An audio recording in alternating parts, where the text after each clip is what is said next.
Hi everybody, welcome to Archie Marathon. Today we're at Crown Hall at IIT Chicago by Mies van der Rohe. And we're at South Yarra Library by Yuncken and Freeman in Melbourne. Roll intro. You will be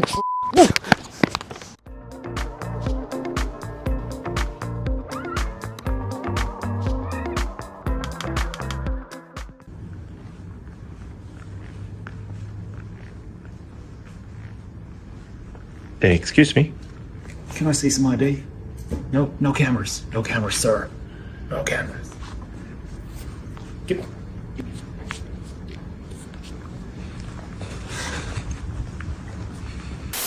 Oh look, people.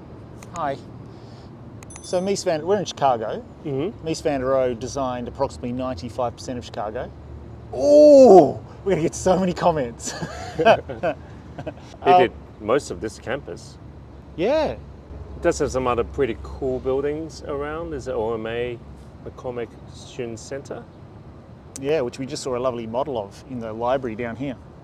Underground library, but with these highlight windows letting in lots of soft light. But the Crown Hall is the architecture school.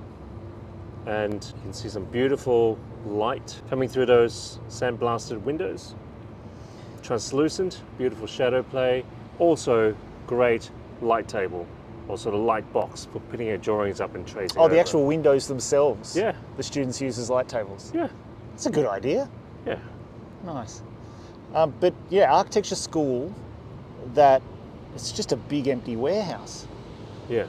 Yesterday we were at the post office, weren't we? The one in The Federal Centre, also Yeah. by Mies van der Rohe. and it feels a lot like that, where it is, there's lots of utility. And here it's just this sort of open shed, which I guess, less is more, Mies van der Rohe, but I guess it just allows students to go for it. Very different to the schools that we're used to in Melbourne, like something like RMIT, where it is a jungle gym of eclectic, sugar-coated everything going on. This is something incredibly pared back. Oh, you're talking about the architecture? Yeah. Well, RMIT do have now the Sean Gotzel, Yeah. who's very Miesian, Yeah. Yeah. disciplined. Yeah.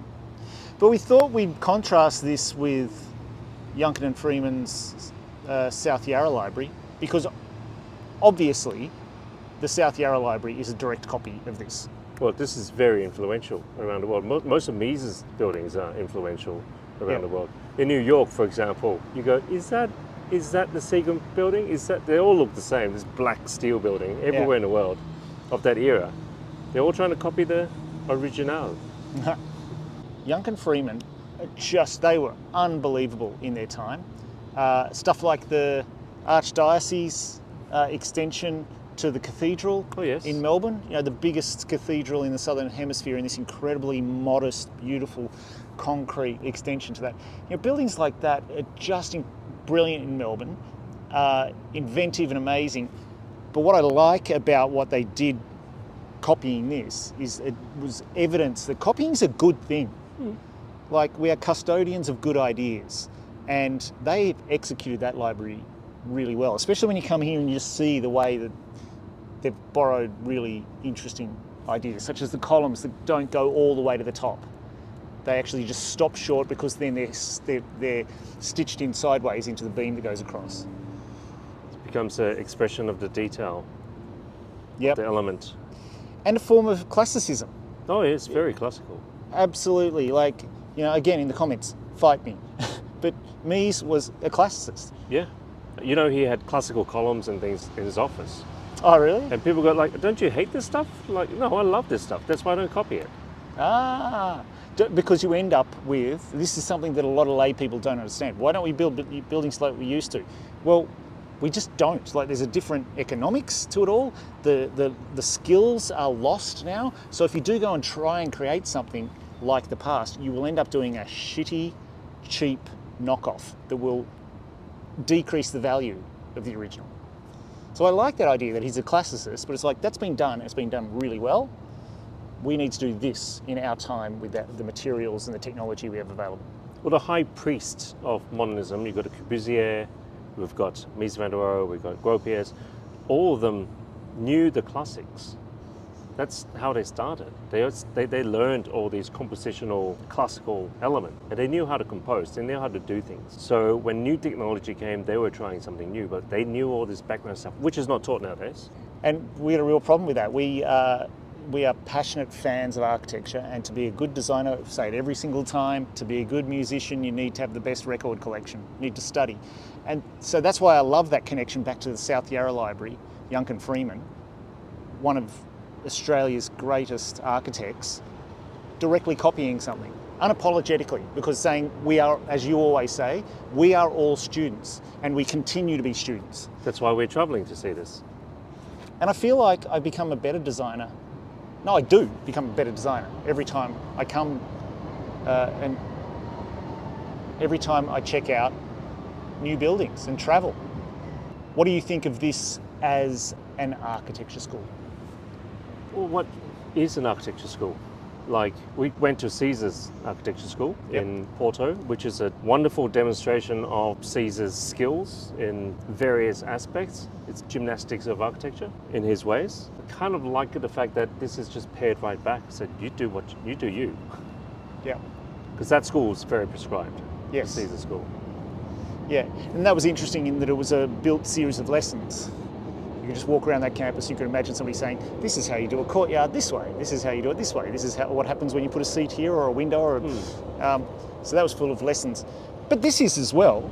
I think what's great about this is that the structure is the architecture. So you can walk around this just as you can with the South Yarra Library, and I would recommend all students in Melbourne, Australia, go to that library and just spend a day there and just think about why things are the way they are, because there's a reason. It's not decoration. And there's so many structural lessons here. Now, why is that I-beam stuck on the side of that? You know, a lot of us, it's obvious because that's a beam and that's a post, but deliberately not putting the post underneath the beam. Why is that? Well, then you get an expression of the posts externally. Classicism. The columns are on show. The glass is recessed back from that. Secondary. What I love about this place is, the shadow plate, the material. The architecture's, you can almost say, is sterile, but you really do notice the trees. You notice the movement. You notice the passage of time. Where the architecture, in a sense, is not as loud, even though it is kind of bold of its time. The architecture is just a vessel for the life that happens in. Hello. Which is, I think that's a great observation, because one of the beautiful things about an architecture school is that it starts tidy and then it ends up being chaotic and messy and crap everywhere, and then there's an exhibition where you kind of hide the crap and try to make it pretty, and then suddenly sweep it all away. Which is what we're experiencing now. Yeah, and it's sterile. So there's this incredible injection of life, the chaos of life that happens each semester. And there's a generosity to that. We talked about this a little bit with Barcelona Pavilion, this idea of less is more. I get it, less is a bore. But in a way there's a generosity, because it says, students, mess this shit up. Like, decorate it with your work, with your thinking, with your critical thinking. And there is a generosity there. And the building can take it, because it's a robust building. It looks as good as the day it was built, because I'm that old. I'm not that old. Can you guys see the beams at the top? The massive beams at the top. You guys know why that's there? So that it's actually hanging the roof downwards, so you can have a very clear interior. There's only, 2 massive columns which probably have services in them? Yeah, I think they're just the services. And so he's just put these huge beams over the top, so there's a very clear structural intent. Yeah, there's 1, 2, 3, 4. 4 of them. Hey, you guys are that Archie Marathon. Sorry? You guys are awesome. I watch every episode. Thanks. My wife and I lay in bed and watch it together. It's amazing. 4 structural elements, really. There's 4 portal frames, really.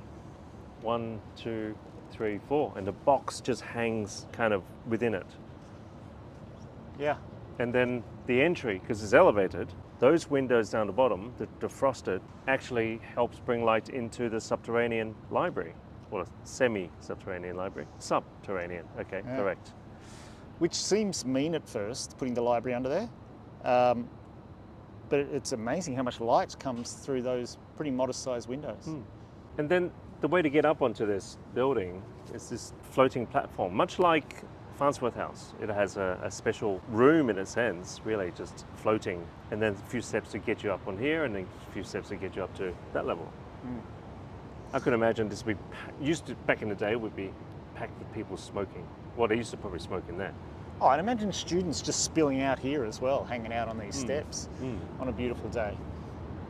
The South Yarra Library, it's interesting because that doesn't have the space that this has. So this is a pavilion in the green on all sides, where it has a park on the opposite side of the street, but backs into the suburb of Toorak. And so to deal with the circulation and also mobility issues, they've actually got a ramp that folds back on itself, but like it's right on the footpath. Same language, but different circulation. This is south-facing.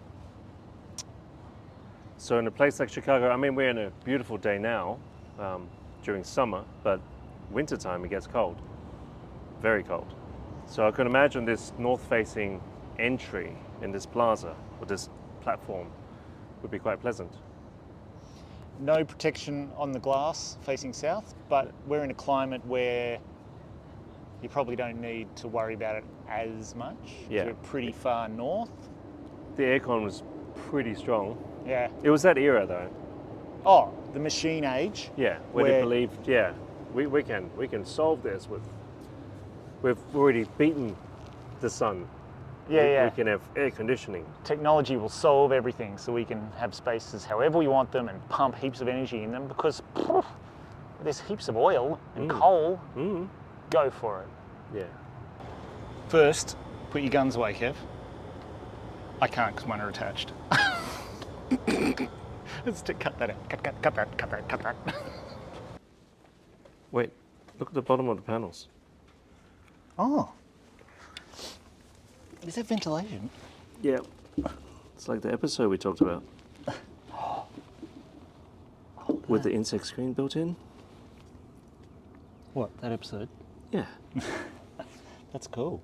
Ventilation and view and light differently. And then in between the frames, that's where the PowerPoints go on the services. I can't close it. Kick it. Sorry, Mies. That was done. You're a bad person. He's not with me. Kev, why do they have a statue of Alfred Hitchcock? That's Mies van der Rohe. Who? Mies van der Rohe. Ludwig himself. Mies. Use. Not. What? That's Alfred Hitchcock, look at it. Never heard of the guy you're talking about. Did you notice the difference between that far one and this one? What's that? This one's got these horizontal bits. Oh wait. That's the access ladder. Oh, right. Yeah. Well, they actually cut some off here. You could have started here. Oh, that's what they are. They've actually lopped some off so students stop climbing the building. Yeah, get up to the roof. That's awesome. You're going to hate my framing then. This is why you don't give me the camera. Yeah. This is why we don't give Andrew the camera. Yeah. Have you guys been here? Have you been to the South Yarra Library? Leave a comment. Let us know what you think. Did you study here? Ooh. Yeah, was it a beautiful space that allowed your creativity to flow, or did it drive you crazy with its sterility?